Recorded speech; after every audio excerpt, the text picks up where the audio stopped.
하나님의 일을 하려면 여러분, 하나님의 일을 하려면 아무나 하는 게 아닙니다. 성경도 보니까 하나님의 일을 하는 사람이 따로 있습니다. 오늘 그 말씀을 제가 전하려고 그래요.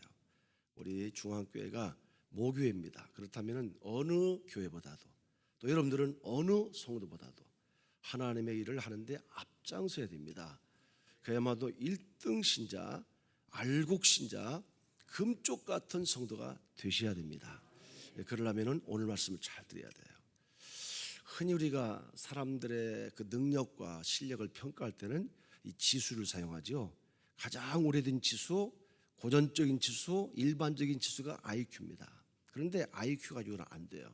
다 사람을 평가할 수 없습니다. 그래서 연구 결과 새로운 지수가 나왔는데 그것이 감성 지수입니다. 소위 말해서 EQ라고 그래요. 근데 그것도 완벽한 지수가 안 됩니다. 물론 인간은 다른 동물과 달리 희노애락에 이 감정을 느낄 수 있습니다. 그것까지 결부해서 이 감성 지수가 나는데 안 돼요. 그래서 달리 또 연구하다 보니까 사람은 다른 어느 그 피조물보다도 하나님이 특별한 존재로 만드셨고, 만든 우리들은 많은 관계를 합니다. 사람과 사람, 사람과 환경, 그리고 많은 이 여러 가지 주위 여건과 처지 다 이 관계합니다. 그래서 나오는 것이 관계지수예요. RQ. 근데 그것도 완벽하지 못합니다. 그래서 마지막에 나온 것, 모든 지수를 전체 총괄적으로 어우를 수 있는 마스터 키가 되는 그 지수가 바로 SQ, 영적 지수, 이렇게 얘기합니다. 성경 보니까 하나님은 바로 이 영적 지수가 높은, 이 영성이 깊은 성령의 사람을 쓰십니다. 성경 보니까 성령께서는 모든 지식을 통달하십니다. 그 성령이 역사하시면 안 될 것이 되는 이런 기적이 일어납니다. 그래서 성령이 함께 하시면 가난한 자가 부한 자를 부끄럽게 합니다. 성령이 역사하면 없는 자가 있는 자를, 못 배운 자가 배운 자를, 약한 자가 강한 자를 부끄럽게 하는 그런 놀랍고도 신비한 그런 역사가 일어납니다. 성령의 사람. 그래서 우리들은 무엇보다도 영적 지수가 높은 그런 사람, 영성이 깊은 그런 성도. 그래서 성경 보니까 성령 충만을 받아라.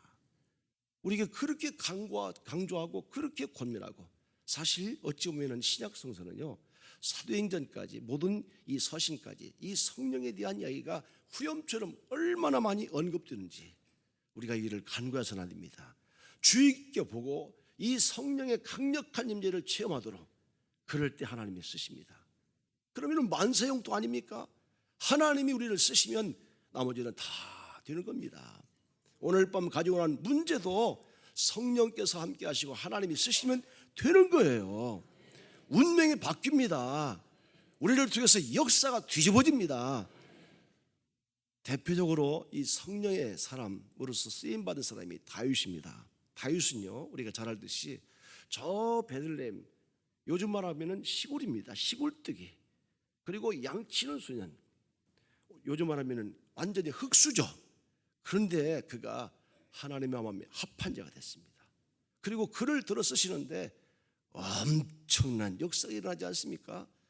세상에 이 골리앗 그 장군을 어찌 이 목동 이 다윗이 전쟁 경험이 한 번도 없습니다.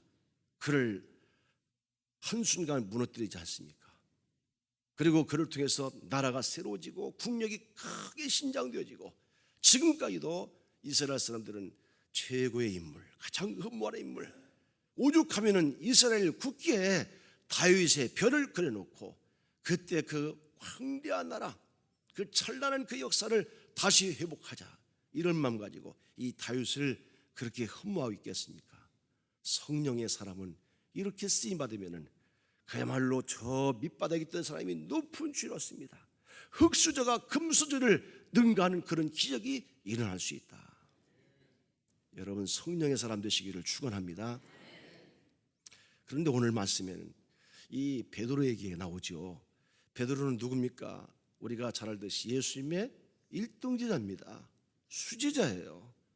이것은 다 자타가 다 공인합니다.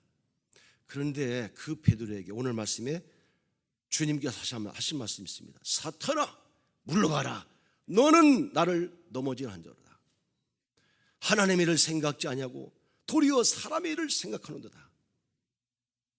이쯤 되면요, 베드로를 할지라도 굉장히 상했을 겁니다. 그리고 마음속에 엄청난 상처를 받았을 거예요. 웬만한 사람 같으면 아마 배신감 때문에 마음속에 갖가지 이 악심도 품었을 거예요. 자, 이러던 베드로입니다. 근데 그 베드로가 변하지 않습니까? 예수님이 부활 승천하신 다음에 너희들 예루살렘 떠나지 말고 내가 보낼 보혜사 성령 받기로 해서 뜨겁게 기도해라. 간절히 기도합니다.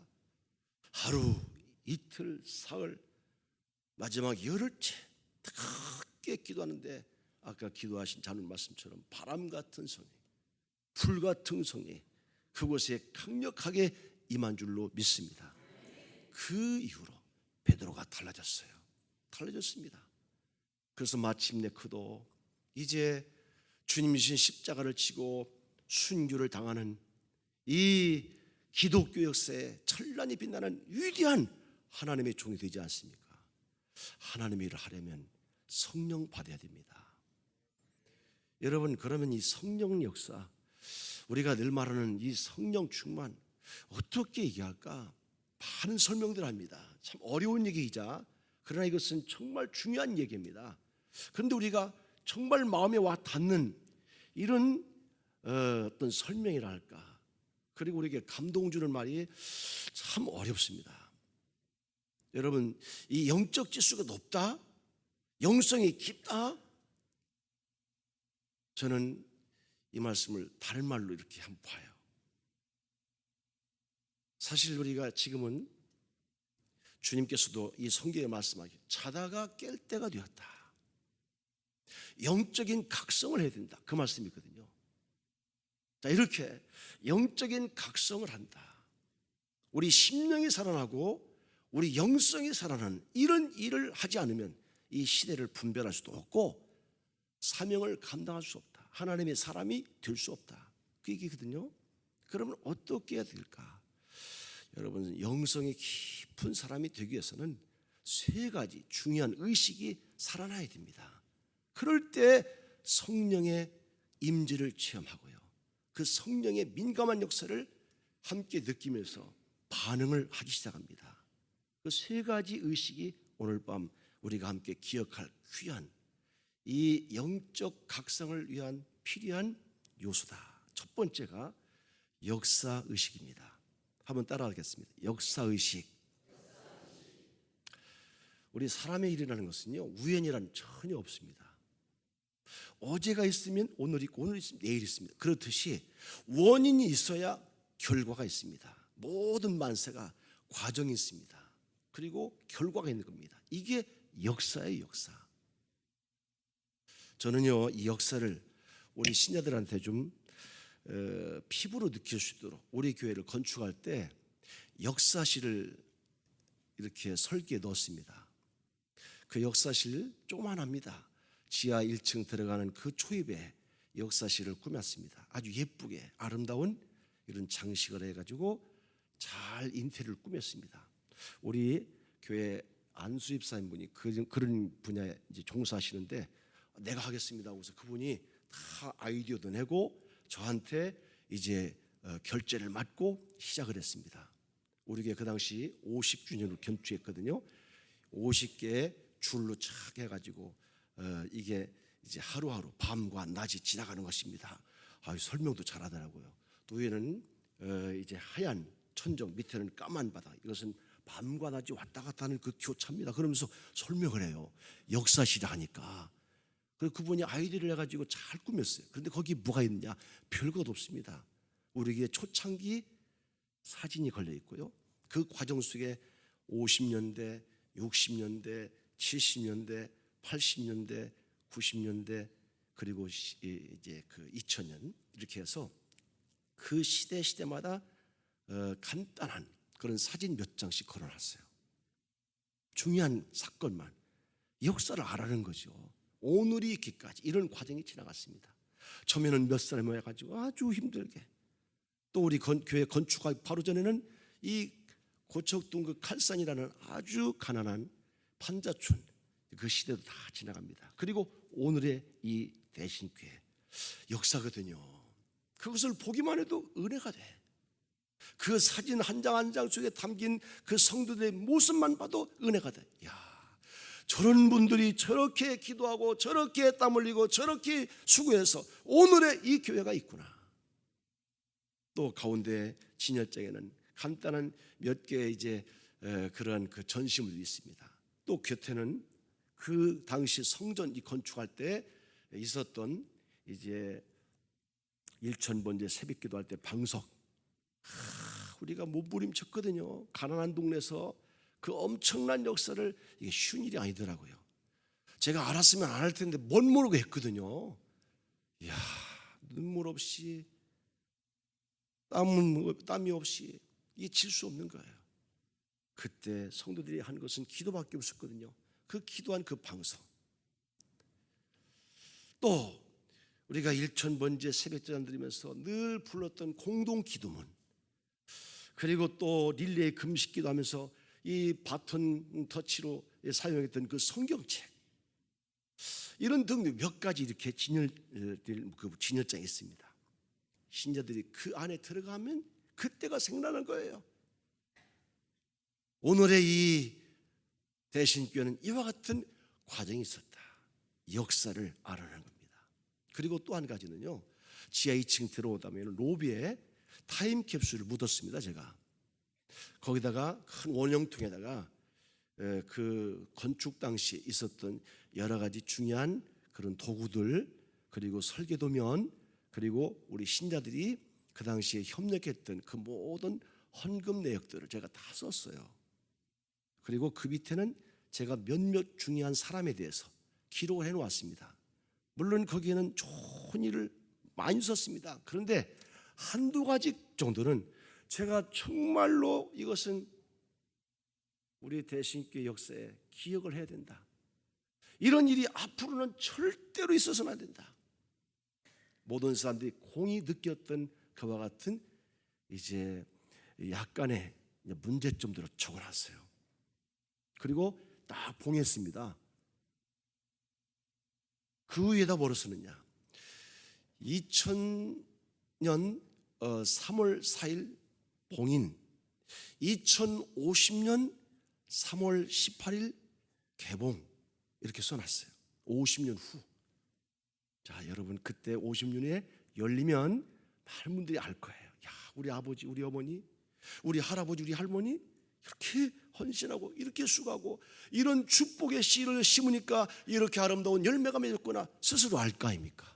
간증거리가 될 거예요. 그런데 아까 말했듯이 한두 건 거기에 제가 쓴 내용이 있습니다. 자, 그때 이것이 열릴 때 이 사건에 연루되었던 사람들은 뭐가 될까? 저도 가슴 아프지만 그것을 제가 얘기했거든요.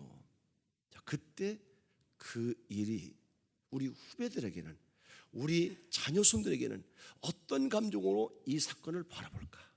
여러분, 역사는요 누구도 지울 수가 없습니다. 우리가 지나가는 흔적들을 아무리 지울 수가 없는 거예요.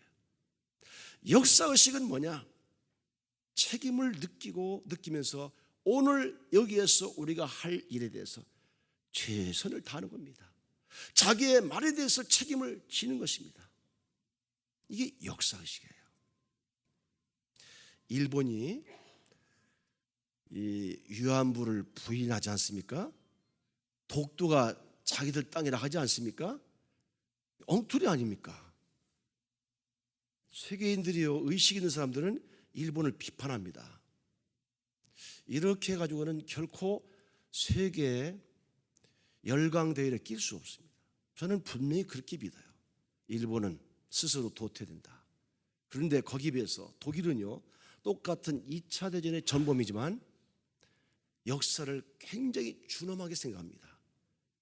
작년인가 재작년인가 여러분들 봤겠지만 2차 대전 당시에 아우슈비츠 그 수용소에 경비병으로 2년 동안 일했던 한 링이라는 사람을 체포했습니다.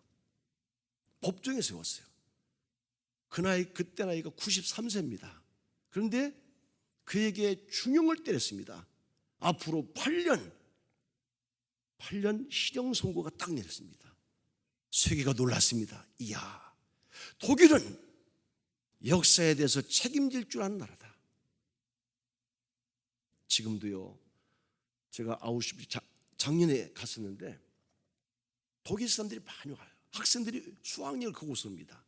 독일에서 정책적으로 아이들을 그곳으로 수학여행 보냅니다. 야, 역사에 대해서 우리는 준엄하게 그리고 우리의 과거의 조상들의 이 실책, 역사적인 과오 반복해서는 안 돼. 이것을 가르친다는 거예요. 독일은요, 진정한 선진국입니다. 세계인들이 다 존경하지 않습니까? 오늘 우리들의 삶은 어떻습니까? 공중에서 뚝 떨어져 가지고 그냥 하늘로 올라가는 게 아니고, 우리는 이 땅에서 태어난 그 요람에서부터 무덤까지 가는 길이 있고, 거기에 여러분들의 흔적들이 다 남겨집니다. 훗날 하나님이 그것을 보시는 거예요. 자, 하나님의 일을 하려면 역사의식이 분명해야 됩니다. 책임 있는 삶을 살아가야 됩니다. 유명한 교회신학자 깔 발트라는 사람은, 그래서 우리 기독교인들은 한 손에는 성경책을, 한 손에는 신문을 들고 살아야 된다. 왜? 신문은 오늘 일어나는 모든 세계의 사건들이 보도됩니다. 누가 어디에서 무엇을 어떻게 하면서 육하원칙에 정확하겠습니다. 성경은 시대를 예언합니다. 하나님의 섭리를 고스란히 적어놓습니다. 그 성경의 예언이 고스란히 성취되는 그 현장의 그 보고를 신문이 하고 있습니다. 무슨 말이냐? 오늘 되어지는 세계의 모든 역사는 하나님이 지금도 주도하시고 하나님이 섭리하신다. 성경에 기록된 예언들은 오늘도 성취되고 있고요, 언젠가 주님께서 천사장 호령과 나팔수로 오시는 그날까지 계속되는 거예요. 이게 역사입니다. 누가 부인합니까? 누가 지울 수 있습니까? 여러분, 오늘 우리들은 성령에 민감한 사람은 이렇게 하나님의 섭리를 깨닫고 영적으로 각성한 사람이 바로 하나님이라고 하는 겁니다. 성경은요, 이스라엘 백성들의 역사를 기록하지 않습니까? 유태인들은 지금도 이 성경책 그들의 거울로 삼습니다. 왜? 이 성경책에 자기들의 조상들의 모든 역사가 다 기록됐습니다. 얼마나 부끄러운 역사도 있고, 하나님을 도전했던 슬픈 정말 잘못된 불의한 사건 다 기록되었습니다. 그때만 하나님이 준엄하게 심판하셨습니다. 이야, 이거야.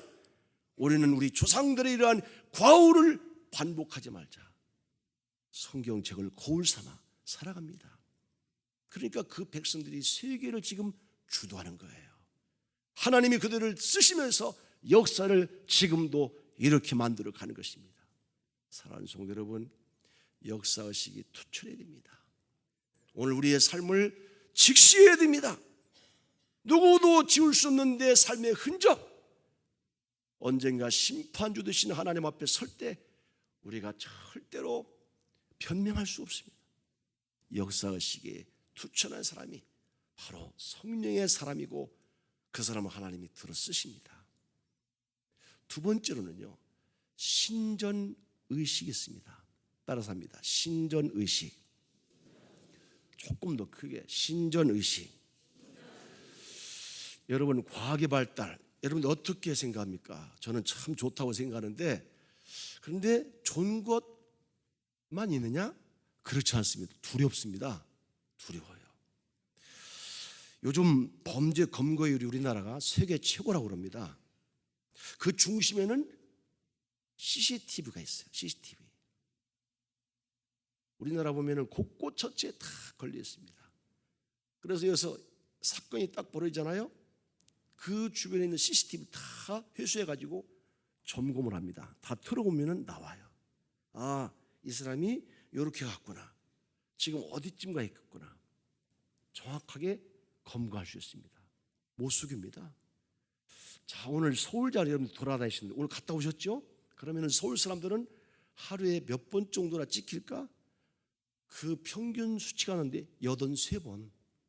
오늘 여러분이 오셨는데 오늘 83번 찍히고 오셨어요. 아침 나와가지고 여러분 어디 가는지 다 알고 있습니다. 놀랍죠? 못 속이는 거예요. 자, 백화점 들어갔다 몇 번 찍히는지 아십니까? 통계 보니까 45번. 못 속이는 거예요. 무서운 세상입니다. 이게 과학이에요. 자, 그런데 그 과학은 하나님이 내신 선물입니다. 과학보다도 더 정확하시고 완벽하신 하나님이 오늘 우리를 눈동자와 같이 살피십니다. 자, 이것을 느끼는 것이 신전의식이에요. 어떤 사람들은 과학만 무서워합니다. 그렇지 않습니다. 하나님은 더 정확하시고 그리고 정확하게 우리들의 선악을 분별하십니다. 왜? 과학은 겉만 알거든요. 근데 우리 하나님은 우리 마음의 생각과 뜻까지 감찰하신다라고 성경은 기록합니다. 시편 139편 이렇게 써 있습니다. 주께서 내가 앉고 일어섬을 하시고 멀리서도 나의 생각을 밝히 아시오며 내가 하늘에 올라갈지라도 거기 계시며 스올에 내려갈 내 자리를 펼지라도 거기 계시나이다.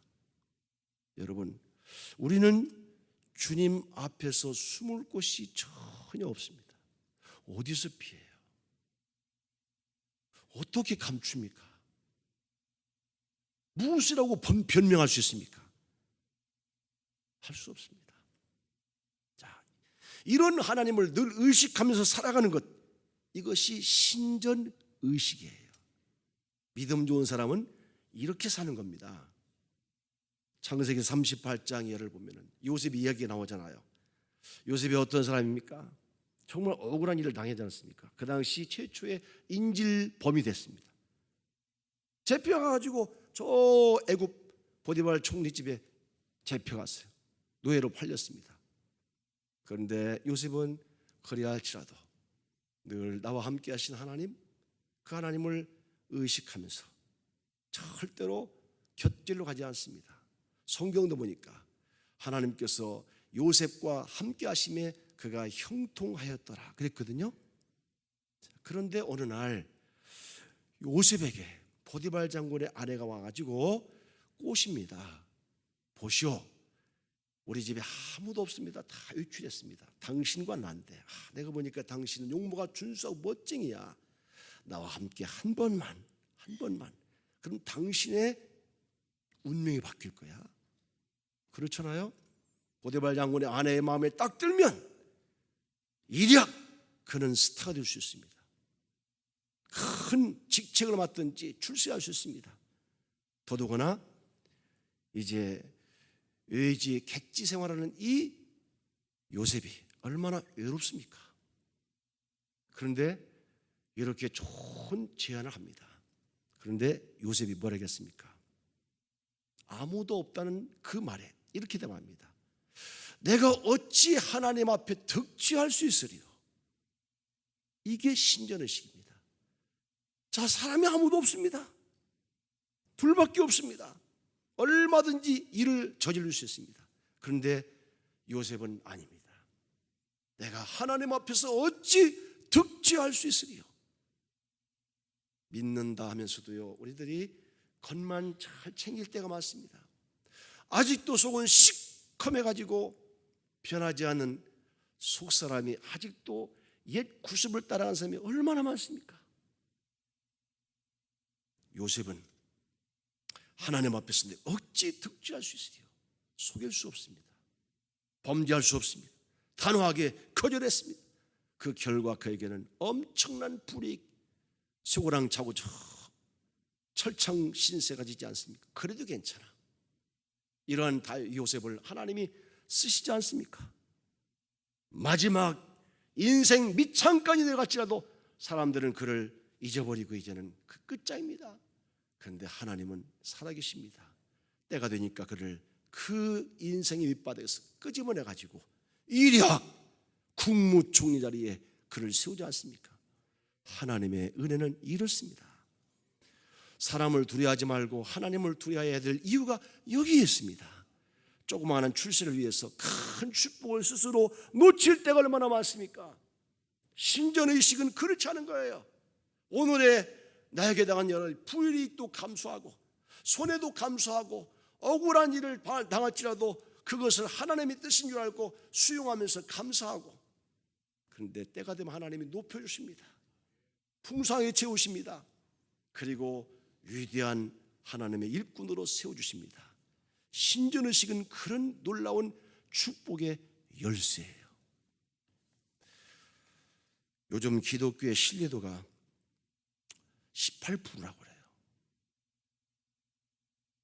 여러분 속상하지 않습니까?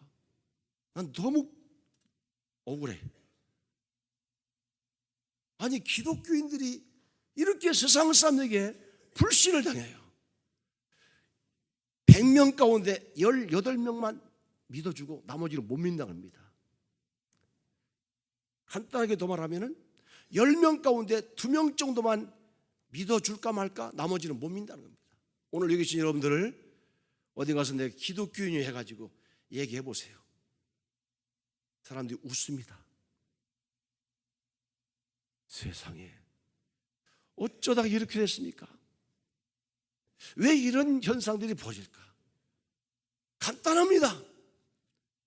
우리가 믿는 하나님을 우리들이 때때로 이렇게 속일 줄 알고 또 우리에게 속아주실 줄 알고 신앙생활을 그냥 겉만 꾸미고 해칠한 무덤처럼 그렇게 살아가요. 그러니까 세상 사람들도 우리를 이제는 믿지 않습니다. 기가 막힌 일 아닙니까? 어디 가서 이런 하소연할 수 있습니까? 자업자득인데. 요한복음 8장 44절에 마귀는 거짓의 아비라고 그랬습니다. 자, 그러고 보면은 오늘 우리가 그렇게 된 이면 속에는 악한 영, 마귀, 거짓의 아비, 이 악령들에게 우리가 지금 침노를 당하고 있다. 여기 우리가 적당한 대처를 하지 못하고 우리가 그 사단의 영에 지금 패배하고 엄청난 이런 굴욕적인 삶을 살고 있다. 이렇게 보는 게 틀림없습니다.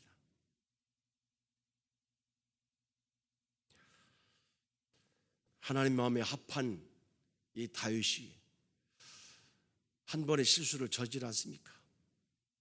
그런데 그는 역시 영성이 깊은 사람이었습니다. 그의 실수를 솔직히 인정하고 하나님 앞에 나가서 얼마나 회개하면서 통에 자복합니까?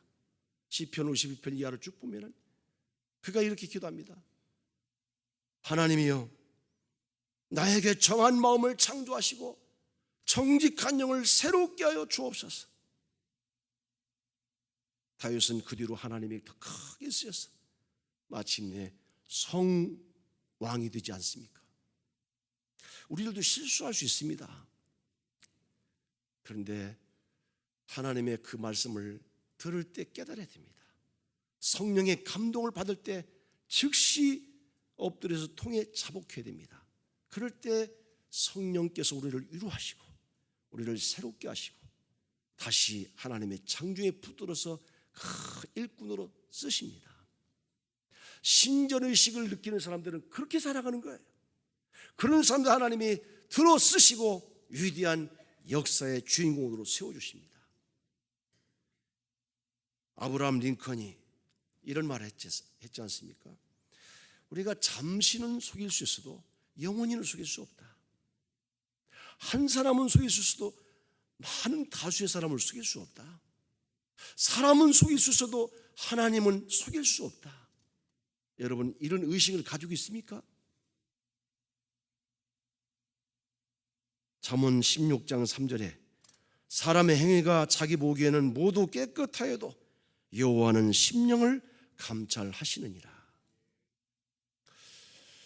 고 정진경 목사님께서요, 우리 대한민국이 선진국의 대열에 서려면 두 가지를 빨리 극복해야 된다, 그렇게 하신 말씀이 제가 늘 생각이 나요. 첫 번째는 극단적인 이기주의를 빨리 극복하자.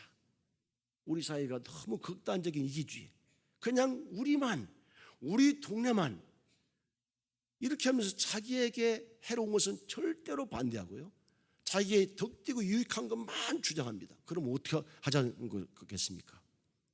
혐오 시절 설립 못합니다. 도로도요 함부로 못 내는 거예요. 이게 우리 사회입니다. 발전의 엄청난 저해운입니다. 두 번째는 거짓을 빨리 버려야 된다. 우리나라 사람들이 너무 거짓말을 잘 시킨다. 아니, 지금 우리가 스스로 얘기할 때는 기독교인이요, 지금 25%입니다.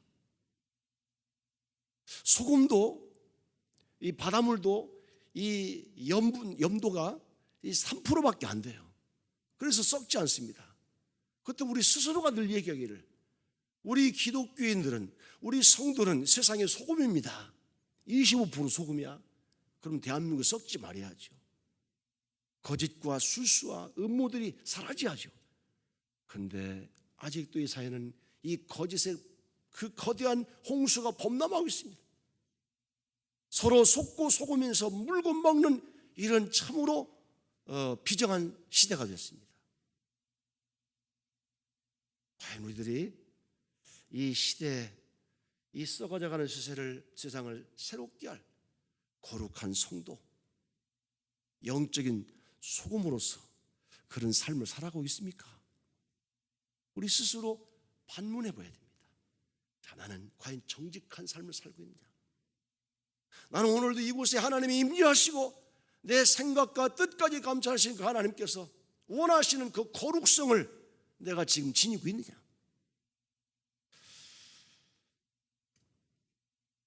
신전 의식이 있을 때 하나님이 그 사람을 쓰시는 거예요. 언제나 주님과 동행하시는 진실한 성도, 신전 의식이 투철한 그런 성도 여러분 전체가 되기를 주의 이름으로 축원합니다. 마지막으로 희생 의식이 있어야 됩니다. 따라서 합니다. 희생 의식. 저는 제 생에 가장 먼저 암송한 이 성경 구절이요, 야고보서 1장 15절입니다. 왜 그러냐면은 제가 주일학교 다니는데 우리 선생님 성함이 조용희 선생님이었습니다. 그 당시 베로드를 입고 아주 얼굴이 이쁘시고요, 천사와 같이 그런 분이었습니다. 그 선생님 말씀이라면 제가 꼬박 죽었거든요.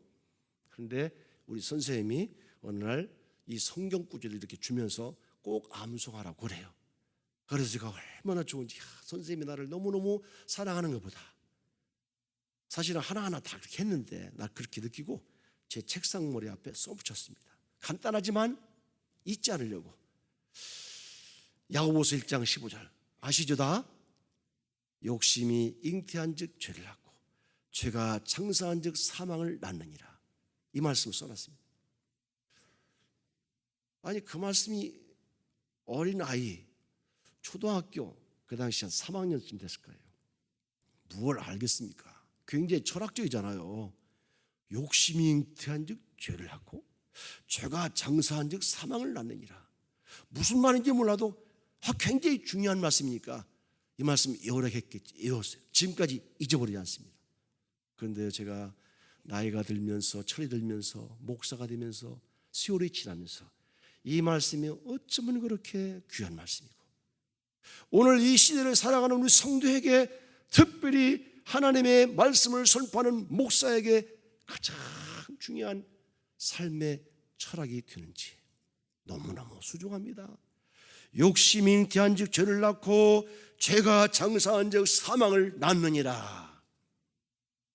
여러분, 세상사의 모든 문제를 보면은 결국 욕심 때문에 문제가 생깁니다.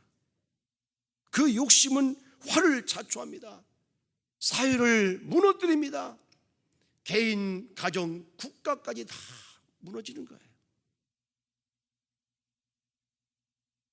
누가 보면 12장에 보면은 어리석은 부자의 비유가 있습니다.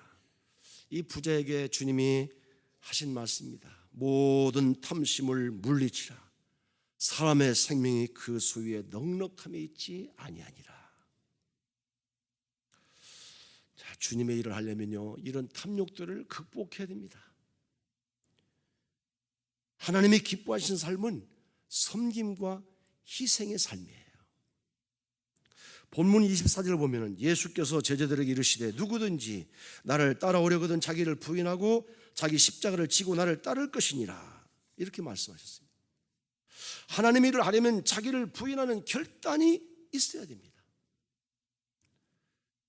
내 생각, 내 주장, 내 경험, 내 이익, 이것을 포기할 수 있는 용기가 필요합니다. 사도 바울은 다메섹도성에서 예수님을 만났습니다. 그의 눈에 꺼풀이 씌워지고 앞이 보이지 않습니다.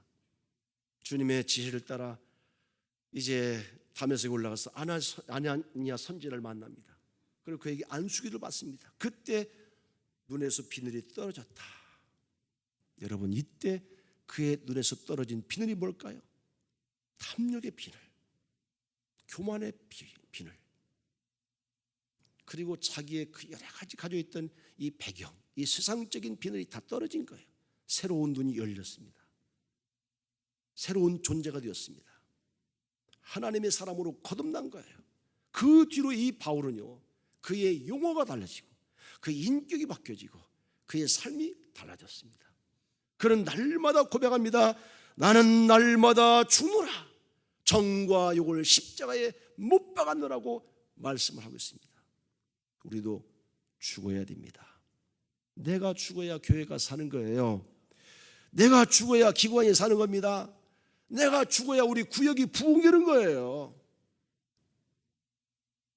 예수님도 하나님의 영광을 위해서 인류의 죄를 구원하시고 우리를 살리시기 위해서 십자가를 지시면서 끝까지 희생의 길을 가셨습니다. 우리들도 하나님의 일을 하려면 땀과 눈물이 필요합니다.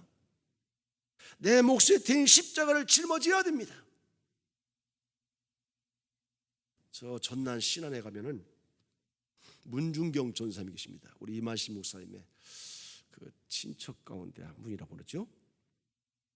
그때 제가 총회장 때 그 기념관 개관식을 제가 했습니다. 참 어려운 그런 이제 그 건축 과정이었는데 지지부진해요. 그래서 제가 아주 강력하게 추진해가지고 마무리를 딱 지었습니다. 그리고 이제 목사님 이만식 목사님 오셔서 거기서 또 이제 순서에 이제 같이 참여하시고, 이제 총회장이기 때문에 제가 설교를 했습니다. 끝난 다음에 목사님이 손을 꼭 잡아주시더라고요. 박 목사 고맙네. 또 오늘 설교에 내가 은혜 받았어. 저는요 그때 그 설교를 준비하기 위해서 문중경 선생님의 그 일대기를 다 읽어봤어요. 대단합니다. 대단해요. 여인의 몸으로 가정의 여러 가지 많은 그 어려움 가운데서도 주님을 의지하고 믿음으로, 그리고 그를 바쳐서 마침내는 이 신앙원 일대 전체를 복음화시키는 데요 1년에 고무신을 8켤레까지 떨어뜨리면서 그냥 가가오 방문하고 섬과 섬을 다니면서 여인의 몸으로, 그리고 그가 마지막 그 증독 앞바다에서 이제 이 공산당들에서 죽임을 당하지 않습니까? 죽청으로 죽입니다. 그리고 확인 사살을 하는 거예요. 마지막까지 여기 백둔사가 이 사람을 좀 제발 살려주시고 나를 데려가시오. 그런 마지막 말을 남기면서 이제 순교를 당하셨습니다. 그분이 이제 돌아가신 그 정도에 지금 기념관이 세워져 있고, 이제 거기에 그 전면에 요한복음 12장 24절 하늘의 멜이 땅에 떨어져 죽지 아니하면 하늘 그대로 있고 죽으면 많은 열매를 맺느니라, 이 말씀이 기록되어 있습니다. 저는요 그래서 우리 신자들 특별히 이제 구역장들 데리고 1년에 꼭 한 차례씩 다녀옵니다. 일부러 먼 길이지만 새벽까지 출발해서 저녁 늦게 돌아옵니다. 현장을 봐라. 그분의 믿음이나 우리 믿음이나 똑같은 것이고, 그분이 믿는 하나님이나 우리가 믿는 하나님은 똑같은 것이다. 우리도 이 길을 가야 주님 앞에서 늘 칭찬받고 이러한 삶 때문에 우리 가정이 새로워지고 지역이 새로워지고 우리 교회가 부흥된다. 이런 희생, 이런 섬김이 오늘 주님이 요구하는 하나님의 진정한 그런 요청이고 우리 성도가 가야 될 길이다 가르칩니다. 우리가 영광을 염두에 너무 두기 때문에 내가 해야 될 이런 가시밭길 같은 믿음의 길을 때로는 포기하고 적당주의로 이렇게 세상과 타협하며 살아갈 때가 많지 않습니까? 아닙니다. 주님께서는 내 자신을 부인하고 죄 십자가를 지고 나를 따라오라고 말씀하십니다. 이런 희생이 없이는 결코 하나님의 일을 주님의 기쁨되는 그러한 이제 측면에서 하지 못합니다. 밀림의 성자라고 부르는 이 슈바이처 박사는요, 그가 결코 세상의 명성으로 성자가 된 게 아닙니다. 그는 오히려 세상에서 획득한 여러 가지 철학, 또 음악, 의학, 신학 박사 이 모두를 다 폐했습니다. 복음을 들고 저 아프리카 오지 이 람바란에 데려갔습니다. 누가 알아주기를 위해서가 아니라 스스로 이제 그들과 더불어서 자기 생애를 그곳에 묻고자 들어간 거예요. 그런데 오히려 그는 지금까지도 밀림의 성자로 모든 분들에게 존경받는 이 시대에 정말 하나님의 의인으로 거듭나지 않았습니까? 사람들은 교회 위기를 말합니다. 왜 교회 위기가 찾아왔습니까? 그것은요, 사람들이 영광만 생각하고 칭찬과 상급에만 몰두하기 때문에 그렇습니다. 심지어 교회 직분도 계급으로 생각하니까. 그래서 어떤 때는 그것 때문에 일부의 많은 사람들이 갈등이 생기고, 심지어는 교회에 파벌이 생기고, 목에 힘을 주고 군림하고자 하는 그런 일들이 오늘날 교회를 타락시키고, 그래서 스스로 교회 위기를 자초하지 않습니까? 하나님의 일을 생각지 아니하고 자기 일만을 생각하기 때문에 이와 같은 추태가 벌어지는 거예요. 주님은 마태복음 16장 21절 23절에서 베드로를 꾸짖습니다. 내가 하나님의 일을 생각하지 아니하고 사람의 일을 생각하는도다. 사탄아 물러가라. 너는 나를 넘어지게 하는 자라. 여러분, 하나님의 일은 희생이 있어야 됩니다. 섬김이 필요합니다. 주님 가신 길이 바로 십자가의 길 아닙니까? 희생이요 섬김의 길 아닙니까? 우리 교단의 이 전도 표제가 중생, 성결, 신유, 재림입니다. 자, 이 사중복음의 그 중심 사상, 그것을 삶으로 표출할 때 그게 뭘까? 하나님의 미랄 정신입니다. 희생이에요.